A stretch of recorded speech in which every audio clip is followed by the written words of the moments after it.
Recuerde el alma dormida, avive el seso y despierte contemplando cómo se pasa la vida, cómo se viene la muerte tan callando. Nuestras vidas son los ríos que van a dar a la mar. Allí van los señoríos a se acabar e consumir. Allí los ríos abundantes, allí los ríos medios y más chicos. En llegando son iguales los que viven por sus manos y los ricos.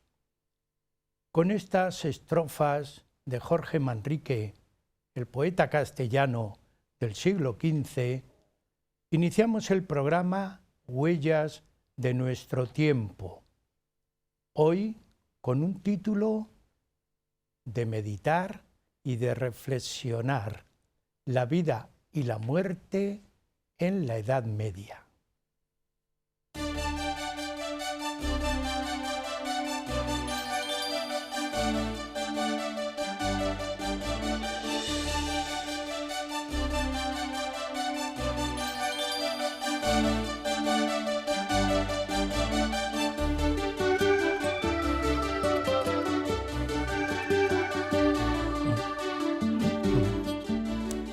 El hombre en la historia ha asumido lo fugaz de la vida. Desde la primera época de Adán y Eva, así lo ha ido manteniendo, pero con una preocupación constante siempre: ¿cuál será el futuro? ¿Cómo es el futuro? En esta incertidumbre podemos decir con todo rigor que el hombre se ha ido moviendo siempre con una idea confusa: ¿qué es la existencia humana? Pues bien, hoy en el programa Huella de nuestro tiempo presentamos la fugacidad de la vida. Y lo presentamos apoyándonos en un tema importante, un apoyo que yo creo que es básico en este tema, que es la iconografía que existe en la Edad Media. El tema, les anunciábamos, la vida y la muerte en la Edad Media. El subtítulo del programa le van a ir viendo ustedes, le van a ir escuchando. El encuentro de 3 vivos y 3 muertos con la danza de la muerte. El tema es de reflexión. Por ese motivo tenemos a una persona especialista en ofrecernos reflexión, pero también un apoyo cultural e iconográfico.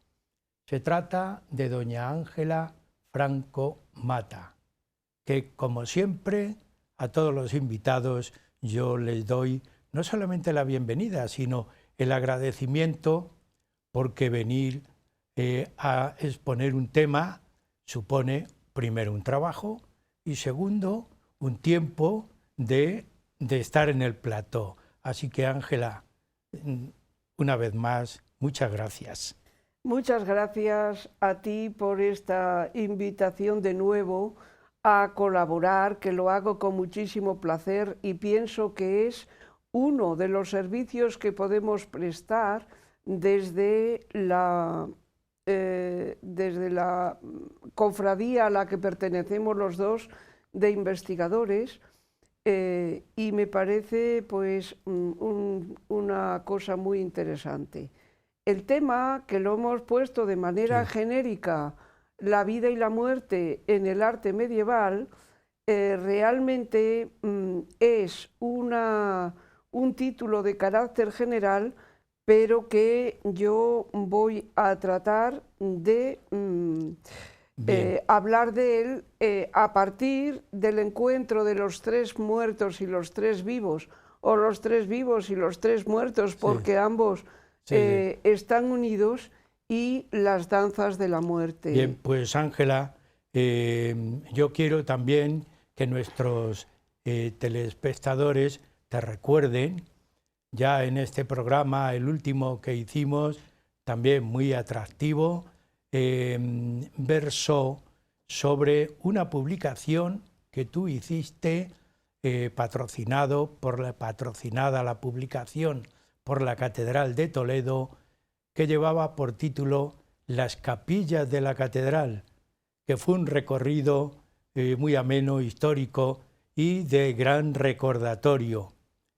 Amigos, doña Ángela es doctora en Filosofía y Letras, especialidad Historia por la Universidad Complutense de Madrid y es especialista en paleografía archivística y todo lo que concierne con lo que es la atención, el cuidado y la conservación del museo, de los museos. Antes de jubilarse, ella fue conservadora de la zona de la Edad Media del Museo Nacional de Arqueología. Así fue, ¿verdad, Ángela? Así es, así es. Bien, investigadora, y hoy nos trae un trabajo de investigación específico, muy concreto, pero muy suyo. Y tan suyo que yo cuando leo, como la conozco mucho y la escucho, cuando leo sus páginas, es como si la estuviera oyendo. Digo, es verdad que en el lenguaje común ella dice esto. Luego la investigación tiene dos facetas, Ángela. Una, lograr el dato, y una segunda, transmitirlo, la segunda parte.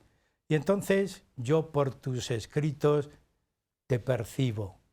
Creo que nuestros espectadores van a estar de acuerdo conmigo.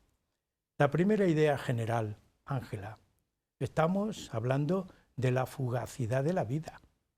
¿Qué es la vida? ¿Qué es la muerte? ¿Qué es esta conjunción? Aparentemente se separan por cuestión de estudio, pero no pueden separarse. Naturalmente, la vida y la muerte siempre han estado unidas. Ya desde el arte prehistórico, además, se observaba la propia muerte en el marco de la vida y con un carácter religioso, cosa que ha ido perviviendo a lo largo de los siglos, y creo que es ahora cuando ha desaparecido esa referencia unitaria. De hecho, Philippe Ariès, en un libro maravilloso que tiene, aparte de muchos más, que se llama El hombre ante la muerte, va haciendo una serie de capítulos, cómo se consideraba la muerte a lo largo de los siglos, y ahora es prácticamente la muerte, digamos, escondida. Al que va a morir se le lleva a un hospital y allí muere, se hacen todas las, todo lo que conlleva la muerte, hasta ni siquiera ya casi podemos decir su llevada al cementerio. Es que prácticamente queda todo recogido, resumido en el quemar el propio cadáver, cosa que yo personalmente me opongo a ello, y he dicho que no quiero que me incineren, de manera que es muy importante y forma parte del proceso de la vida y del propio sentido de la vida, que en esta sociedad realmente, aunque vayamos a hablar de la Edad Media, creo que se ha perdido bastante, y esta pérdida del sentido de la vida pues hace que no se tengan unas ideas claras a propósito ni del más allá ni del más acá, lo cual es bastante dramático. En el trabajo que tú has investigado aparece el símbolo de la rueda de la fortuna. En efecto. ¿Qué significa esa rueda? La rueda de la fortuna está prácticamente unida a muchos de los complejos iconográficos de los tres muertos y los tres vivos, y las danzas de la muerte y el triunfo de la muerte, en fin, una serie de temas y desgraciadamente, y también figura en el arte funerario. Hay un sepulcro maravilloso en Alcobaça donde la reina en su sepulcro tiene una rueda de la fortuna. ¿Qué significa la rueda de la fortuna? Pues se divide, digamos, como en 4 momentos. Uno de ellos, regnavo en latín clásico, que está puesto en futuro y va subiendo al contrario de las agujas de un reloj, para luego colocarse en la parte superior donde dice regno, reño, estoy reinando, para luego ya ir cayendo hacia la parte de la izquierda donde dice he reinado, y ya, es decir, regnavi. La decadencia humana. En efecto, para ya finalmente desaparecer en la parte de abajo. Esta rueda de la fortuna concretamente aparece, bueno, ahora está en Teruel, en la provincia de Teruel, en Alcañiz, en el ayuntamiento, que la han sacado del castillo de allí de Alcañiz, donde formaba un complejo muy interesante, donde se figuraba también el juicio final. Es decir, está esto ideado en un marco religioso, no es solamente de carácter social, sin más, sino que se representa también la vida de varios santos, luchas de cristianos y musulmanes, pero a los cuales se le ha dado un sentido escatológico, es decir, que ya se está fuera de la propia vida para para considerarlo en el marco de milicias celestiales.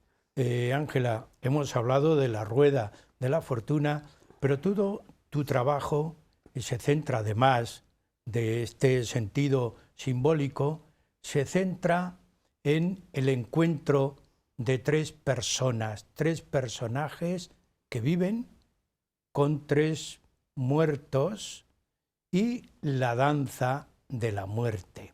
Hay una leyenda que da introducción a toda esta iconografía que tú nos vas a hablar y ya nos estás hablando. En efecto, el encuentro de los 3 vivos y los 3 muertos es un poco anterior a las danzas de la muerte. Hay toda una literatura en el siglo XIII, por ejemplo, el propio Lotario Conti, que luego llegó a ser pontífice con el nombre de Inocencio III, escribió un libro que se llama De Contentu Mundi. Este fue traducido a los diferentes idiomas y fue muy leído a lo largo de la Edad Media. Esto podemos decir que es un precedente ideológico y que el propio encuentro de los 3 vivos y los 3 muertos, aquí tenemos esto recogido en el propio castillo de Alcañiz, pues figura en unos complejos muy interesantes, tanto en Italia como en Francia. En estas cuestiones, siempre un país decide que surgió antes en su país que en el otro país. Es posiblemente, desde luego, la imagen que tenemos aquí presente, que es la que se encuentra, bueno, ahora está en el Museo Arqueológico de Valladolid, pero que procede de la iglesia de San Juan y San Pablo de Peñafiel, pues ahí se representan los 3 muertos y los 3 vivos. ¿Qué pasa con ello? Pues que 3 vivos, 3 caballeros, según unos hijos de reyes, otros nobles, pues van con sus animales de caza para cazar y se encuentran con 3 muertos.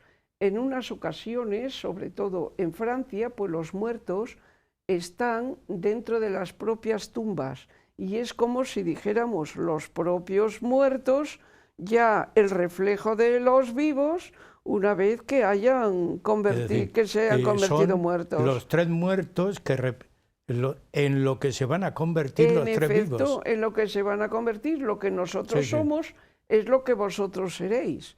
Es una copla que se repite constantemente en la Edad Media. En ocasiones están los muertos de pie y los vivos de pie también, como por ejemplo en Atri, que es una iglesia italiana muy interesante, y también aparece en otros lugares Aquí tenemos... que han sido magníficamente estudiados por Ferdinando Bologna, que escribió un libro maravilloso sobre el arte, la pintura en el siglo XIV en Italia. Ángela, si pudiéramos ver la fotografía anterior, porque esa... Esta fotografía es muy significativa. Es muy significativa y muy visible, porque se puede ver desde la calle, en Clusone, en el norte de Italia. De hecho, esto es el triunfo de la muerte. La muerte está coronada y ahí aparecen los, digamos, los servidores de la misma que van con sus, ¿cómo se llama? Llamando a los propios vivos que se van a convertir lógicamente en muertos y con no recuerdo en este momento cómo se llama, el instrumento que llevan. Pero bueno, de cualquier forma, es tan interesante este conjunto iconográfico que dio lugar a un congreso sumamente importante de tipo internacional. Y como siempre, como prácticamente siempre, España está prácticamente fuera de combate. Es decir, solamente aparece como un triunfo de la muerte que está en San Ildefonso, que encima en este congreso ni siquiera lo reseñaron bien porque consideraron que estaba en Burgos.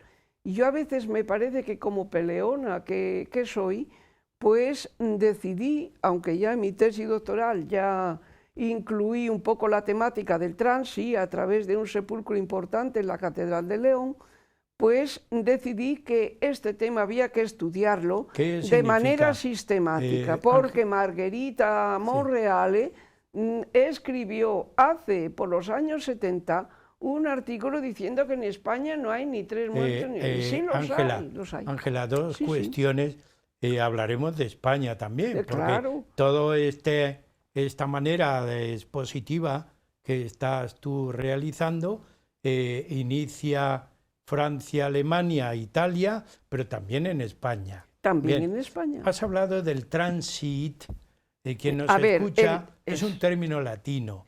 Transit, ¿qué significa? ¿Qué querías expresar o qué quieres expresar cuando tú hablas del transit, el tránsito, ¿qué supone eso? El transit en el mundo que estamos aquí analizando es el personaje el personaje muerto, recién muerto, que está en su tumba, y el personaje ya sin huesos solos. Ese es el transi.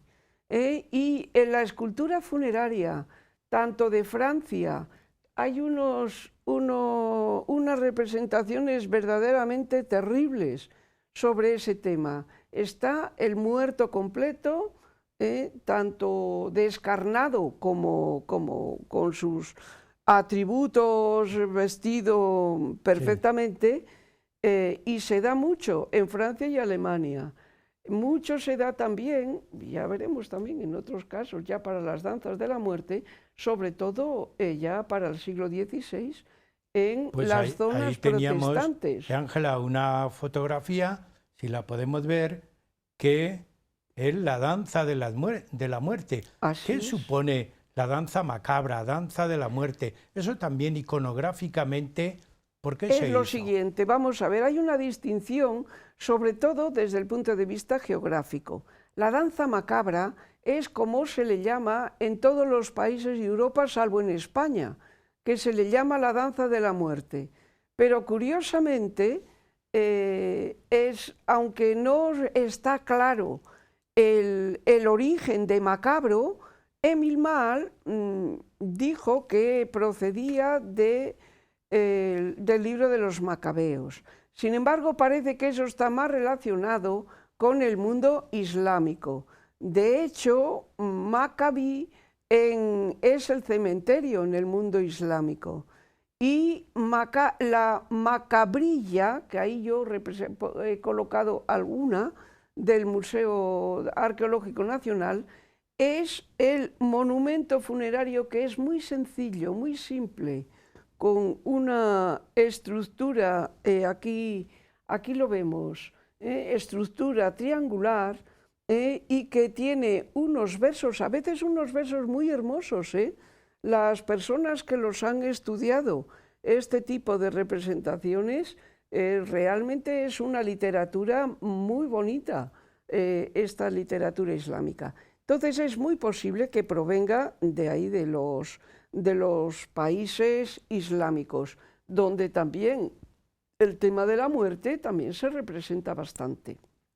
De manera que danza macabra, pues esas, Ana, hemos colocado ahí alguna, por ejemplo, del norte de Alemania. Yo recuerdo hace muchos años que fui a un congreso a la Universidad de Kiel y luego, pues aprovechando, mi amigo, por Dios, uno de los profesores, pues me llevó a ver toda el área del norte, Lübeck, por ejemplo, que es una ciudad que, aparte de estar ahí, figurarse la novela de los Buddenbrook, pues también se representa una excelente danza de la muerte. El tema es que se ha perdido bastante, pero yo la vi, está a la entrada de una iglesia, de la Marienkirche, nombre que también tiene la danza de la muerte que hay en Berlín, y es una representación de los distintos estamentos sociales, con la representación primero de los papas, cardenales, y etcétera. Es decir, los personajes Ángela, más relevantes de la sociedad, sí. Y luego... Pero no en todos los sitios son los mismos personajes. Pero suelen aproximarse bastante. Sí. Por una parte los personajes religiosos y por otra parte los personajes civiles. Aquí tenemos esta muy deliciosa, sí, que procede desgraciadamente ha desaparecido la danza de la muerte que había en el cementerio de los Inocentes de París, pero que podemos conocer a través de otras danzas que se han hecho imitando Ángela, aquella. Según he leído yo en tu trabajo, fue importante los Inocentes de París para este trabajo y este estudio. Muy importante precisamente por las referencias posteriores a través de los cuales podemos conocer esto. De hecho, el trabajo este que hice yo está publicado en el Boletín del Museo Arqueológico Nacional del año 2002 y que es muy fácil de acceder a él porque está colgado en Internet, de manera que no hay ningún problema. Anteriormente a ello, bueno, a mí me había llamado ya la atención este tema cuando hice la tesis. En la Catedral de León hay una portada en el lado sur, que es la portada de la muerte, porque se colocó una representación de la muerte en el siglo XV.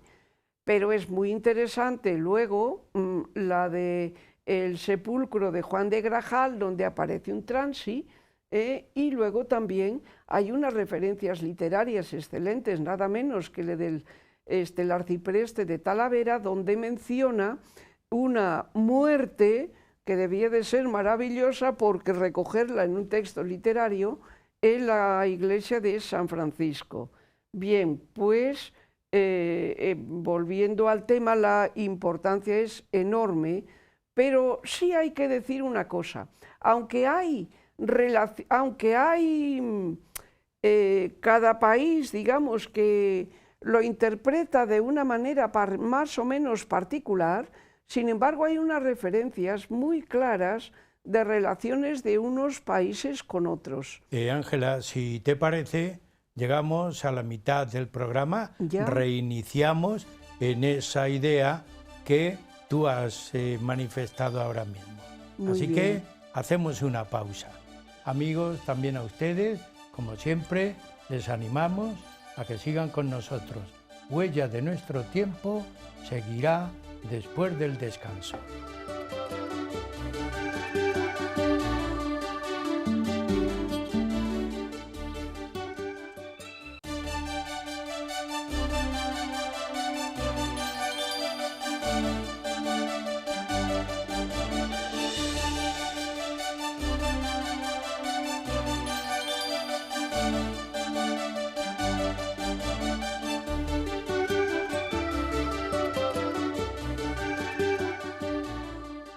Huellas de nuestro tiempo sigue con ustedes con un tema de reflexión. La fugacidad de la vida es para pensarla. Tenemos en el estudio a doña Ángela Franco Mata, que nos está hablando de el encuentro de los tres vivos con sus tres muertos y la danza de la muerte. En la primera parte había hecho un análisis de las danzas macabras, las danzas de la muerte, pero también nos había hablado del pasaje histórico de los tres vivos y los tres muertos.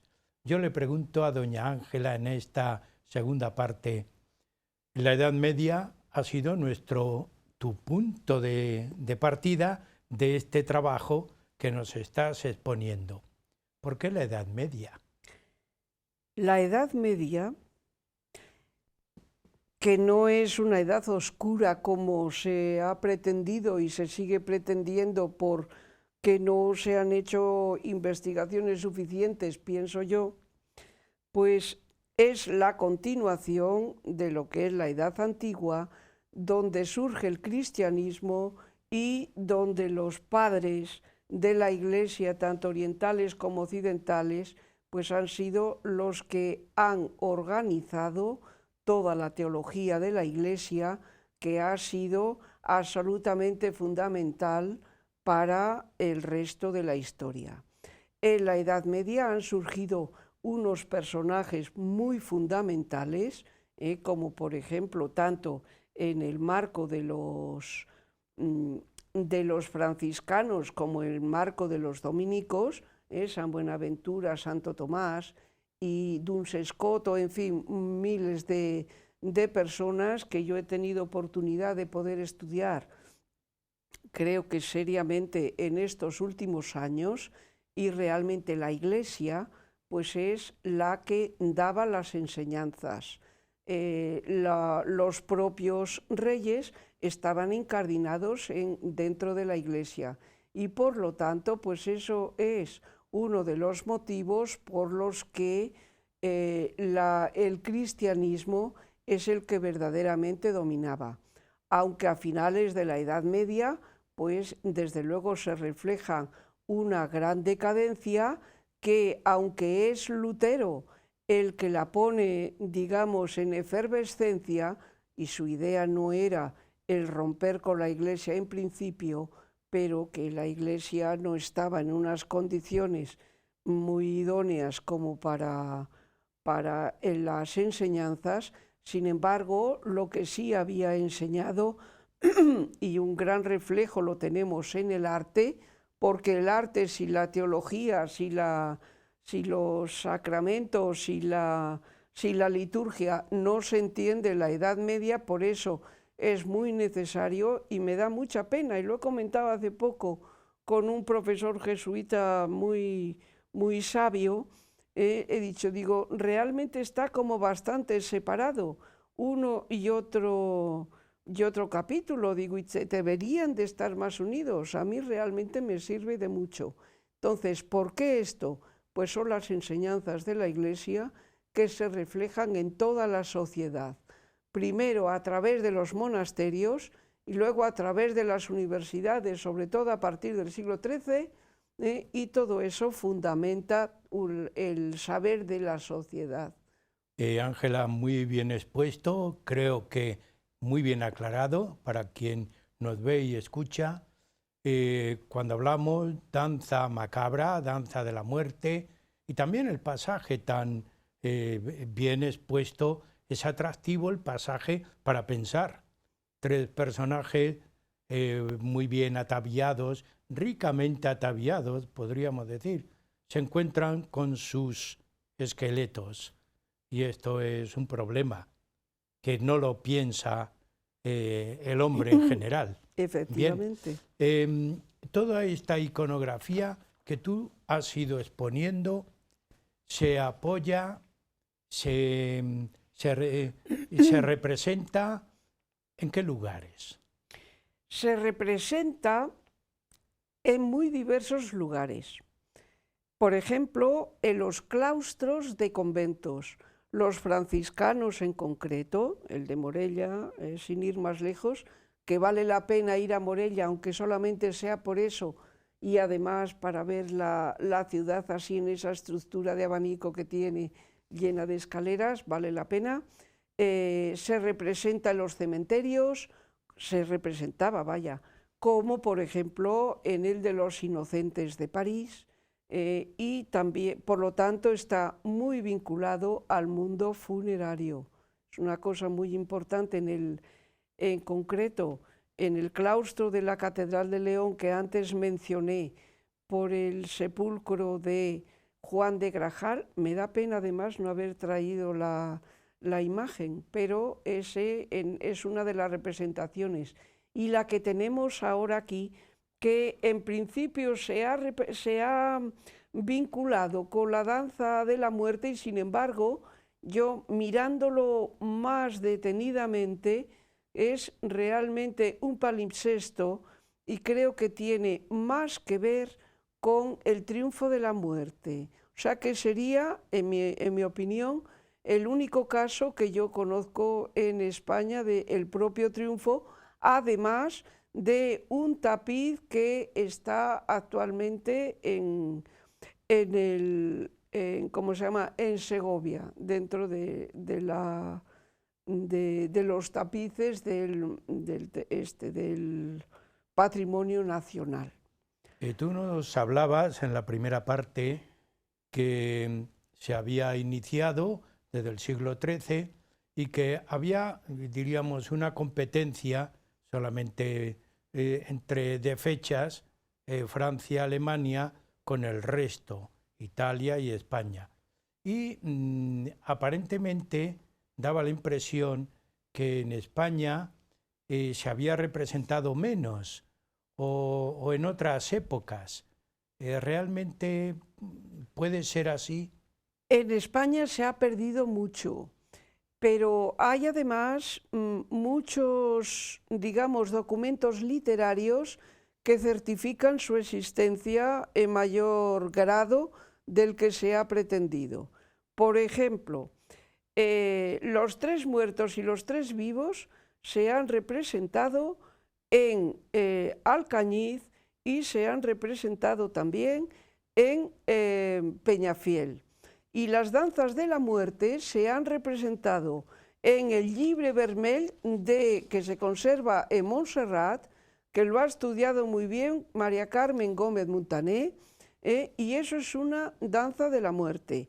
Esa danza de la muerte tuvo un referente, influyó en la danza de la muerte de Morella, que creo que vale la pena el decir algunas palabras de ella, porque como tal danza, pues se bailaba, y que se bailaba, digamos, en periodos del año, en Cuaresma, por ejemplo, eso es una cosa natural.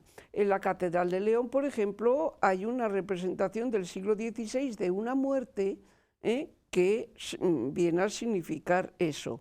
Pero esta de Morella es sumamente interesante. Yo fui a Morella precisamente para verla y me da una gran pena porque está en lo que era la sala capitular y que debería de estar más protegida por cristales, porque el viento pues hace lo que hace. Sí. Y puede tener unas consecuencias.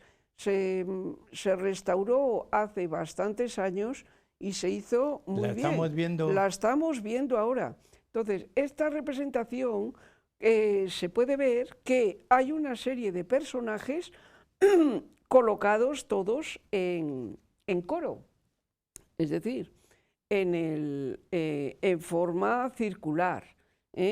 Y aquí se representa esto y además hay ahí abajo perdón, unas inscripciones que vienen copiadas de la propia representación del Llibre Vermell, el que está en Barcelona, como digo.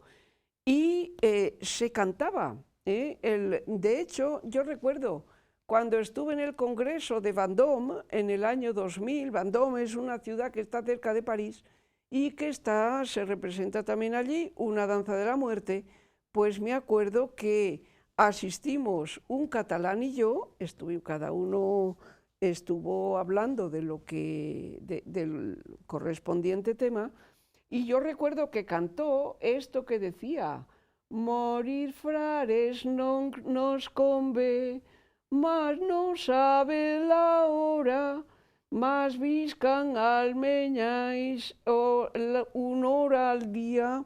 Bueno, es como un tipo de estribillo, ¿no? de estribillo que sí, es como muy amargo, muy con la misma cantilena, y todo esto viene referido desde el Evangelio de San Mateo, que no sabéis el día ni la hora, y que eso está referido sobre todo a las vírgenes sabias y necias. Bien, pues esta es una representación. Hay también en escultura, en Santa María del Mar, en Barcelona, un capitel con la representación de los muertos y los tres vivos y otro con la representación de unos amigos que luego pasan a engrosar en la leyenda dorada de Jacques de Voragine. Luego también existen otras representaciones, como por ejemplo existió una representación, mejor dicho, excelentes, en el claustro de Pamplona, el claustro de un convento. Y desapareció, pero menos mal que quedó en 1515 una referencia de 2 o 3 folios que he leído con mucho detenimiento, y a partir de ello he podido realizar este cuadro, donde debía de ser una cosa absolutamente impresionante, cómo era la representación en las 4 pandas del propio claustro, en lo que era la iglesia de Santa Eulalia de Pamplona. Creo que vale la pena, yo lo recojo el texto completo aquí en este trabajo, y se figuran el Papa, los obispos, los cardenales, y luego pues el estatus civil. Pero una cosa muy curiosa que yo he podido observar es que se le da mucha importancia a todos los trabajadores de los diferentes oficios que se encontraban en la época, en el en momento. la época, efecto. Pero ¿qué les piden? Porque yo he leído el trabajo, ¿y qué les piden a los del oficio? Parece que solamente tienen que rendir cuentas los ricos, los nobles, los papas, los reyes. Sí, ¿Pero qué les sí, pide? pero hay una cosa sumamente interesante Que a ahí. mí me Es agradó. verdad, ahí va diciendo cada uno, porque yo he hecho esto muy bien, Sí, sí. porque yo me he portado muy bien, porque tal, he sido un buen cristiano y demás. Y entonces la muerte dice, no, no, no, tú no has sido buen cristiano. Y apoyándose en textos de la Escritura le va diciendo, no te has comportado en esto bien y por lo tanto pues te vas al infierno. O sea que debe de haber Es mucha decir, gente... que también los artesanos y los de los oficios incumplen su trabajo. Sí, sí, Pero sí. la muerte dice, aquí está el peso y tu peso no No pesa. es el adecuado. En efecto, así es. Y había también otra danza de la muerte en otro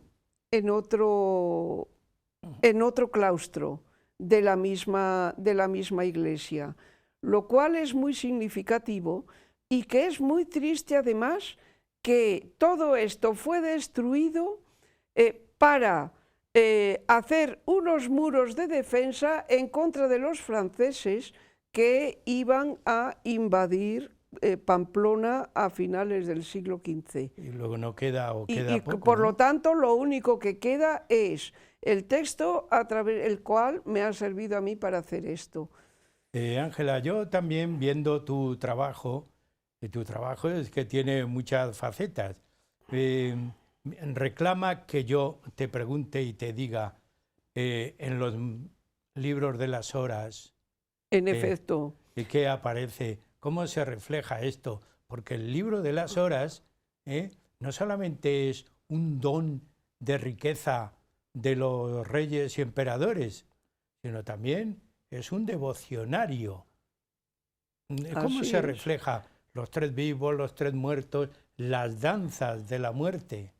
De hecho, en el Museo Arqueológico Nacional hay un devocionario que se llama Pequeño Devocionario del siglo XVI que no tiene unas dimensiones superiores a esto. Había otro en una biblioteca y fue robado. Me parece que creo que fue no sé, en Alemania, no, pero un país europeo que me lo comentaron en su momento. Es que son unos libritos muy fáciles, ¿verdad?, de llevar. Pero bueno, el general, es más grande. Más tipo cuartilla, por lo menos. En efecto, sí. Y entonces, bueno, pues, ahí se representa en todos está el oficio de difuntos, y dentro del oficio de difuntos, como por ejemplo en el llamado de Carlos V, que actualmente está en una exposición en la Biblioteca Nacional, ya estuve comentando con Javier Docampo, que es el jefe, a ver si me lo enseña en un momento dado, porque claro, el problema de las exposiciones, de los libros de horas y de todo lo que sea, los manuscritos, es que solamente se ve lo que se ve, de estar abierto el libro. Pero de todas maneras aquí parece ser que con motivo de la restauración, pues se han hecho digamos, una reproducción de las imágenes, lo cual es una cosa muy a tener en cuenta y muy de agradecer. Ese es un libro importante. También estaba en las horas del Duque de Berry, las pequeñas horas, en varios de los ejemplares que ha analizado este investigador, Javier Docampo y Josefina Planas, escribieron un libro muy importante sobre los libros de horas de 50 bibliotecas españolas, que he leído con muchísimo interés e hice una recensión bastante larga y hay unas referencias sumamente importantes a propósito de esto, porque ellos realmente desempolvaron este tema que era muy importante en las diferentes bibliotecas españolas. Luego España también España es un referente muy importante. Está ofreciendo. Sí, efectivamente. Aquí tenemos, por ejemplo, una danza de la muerte que se conserva en un manuscrito en Valladolid. Hay algunos lugares, por ejemplo el Escorial, Y también San Juan de la Peña, que a mí la cita me atrajo. Sí, un monje, efectivamente. Es que los monjes son los que realmente trabajaban estos temas. Este en concreto, pues, lo que hizo fue recoger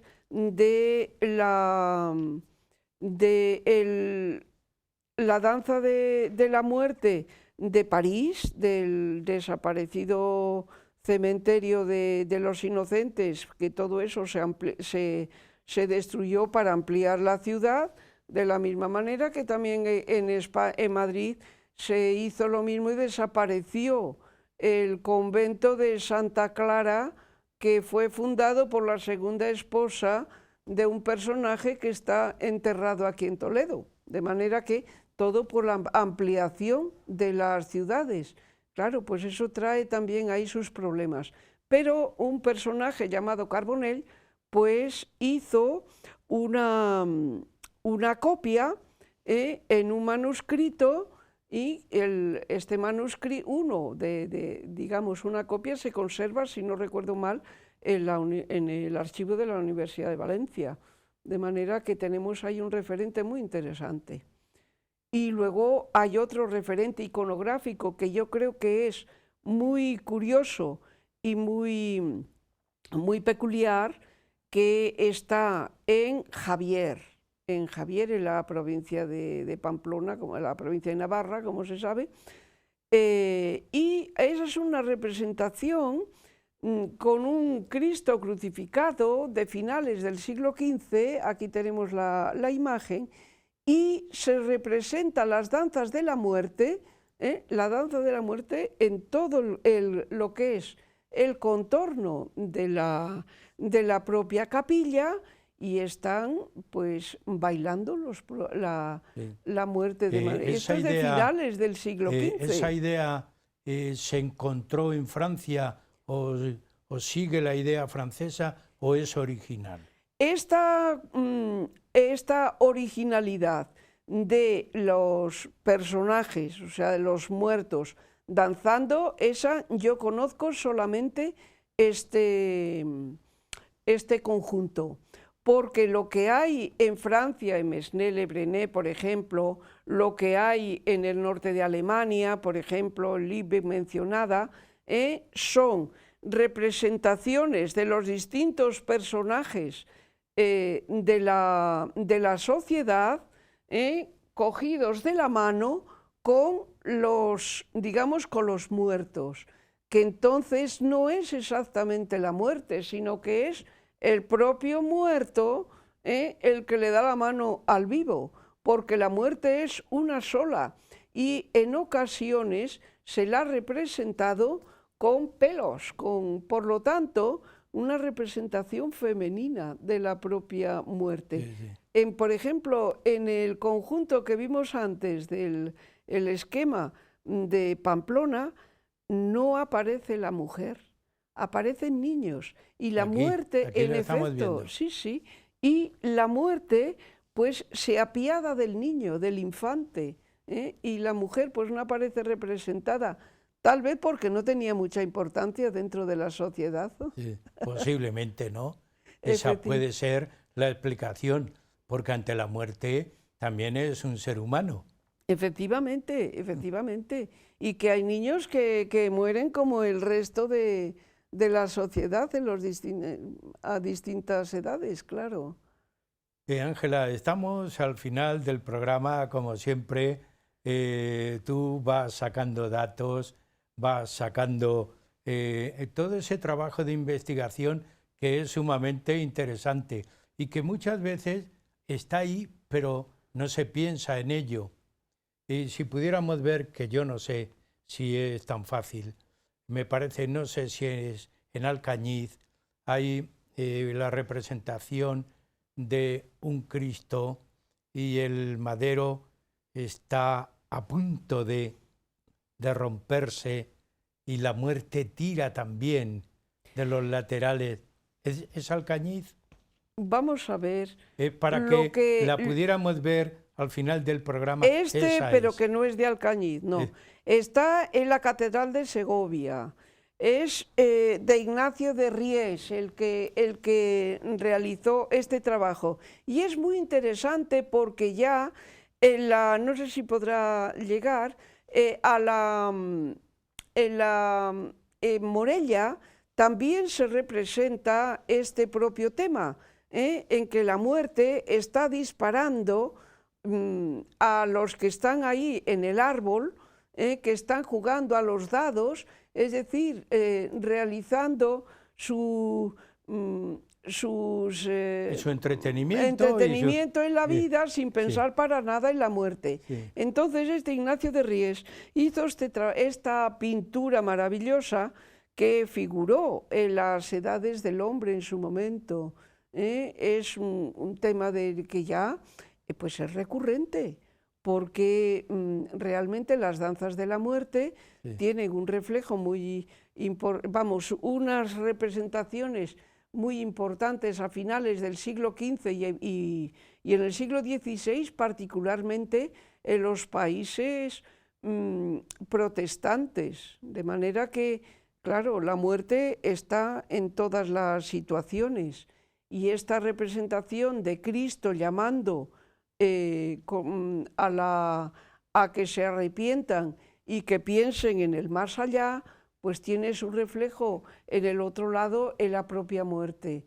Es muy interesante. Ángela, si nos ponen la imagen, solamente una idea que complete, iniciamos la fugacidad de la vida.